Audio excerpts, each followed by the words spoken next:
When it comes to sweeteners, there's lots of conflicting information. In fact, there are 6,000 plus products around the world that use low and no calorie sweeteners. Dr. Liz Applegate joins us now with the skinny on sweeteners. Good morning.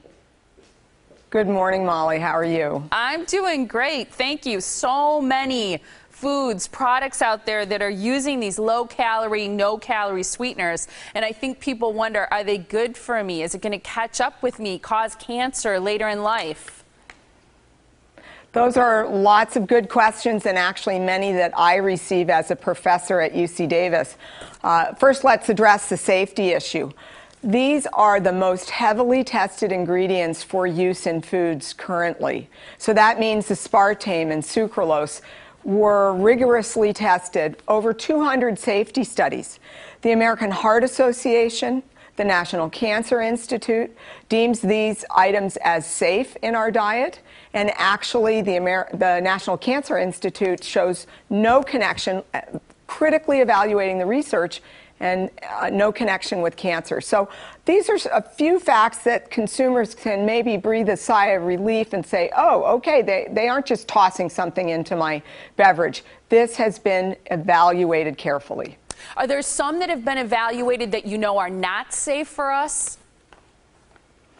Well, given the Food and Drug Administration's strict rules about safety, all of the non-calorie sweeteners, so sucralose, aspartame, stevia, which is a plant extract, they are all deemed safe. There are some that have tried to come to market that were not deemed safe and have fallen the wayside years ago. So we really should feel very comfortable. The U.S. has the safest food supply around the world.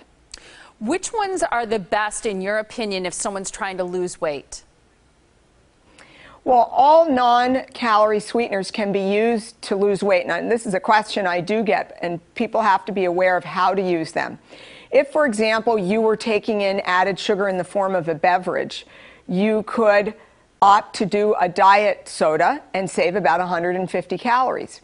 If you like to snack on cookies, you can opt for a sugar-free version and save 50, 75 calories. But the key is that when you use that diet product, that you keep that calorie deficit there, meaning you can't have French fries with your burger and undo it. So it's important to remember the energy balance equation, eating a healthful diet, making sure about exercise. Studies show that these ingredients do help people lose weight. Is there a certain amount of artificial sweetener that we should consume a day? Is there a safe level?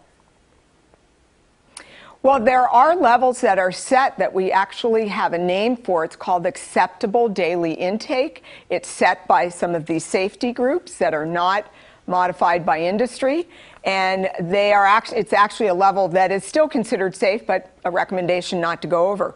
It would be about 100 of these packets, and I don't even have 100 in this dish of non-caloric sweeteners, or it would be 20 cans of diet soda. So really the big fact here is that most consumers are below 10% of this number. So in other words, I think people can go to, what was that? So we're eating a safe amount is what you're saying.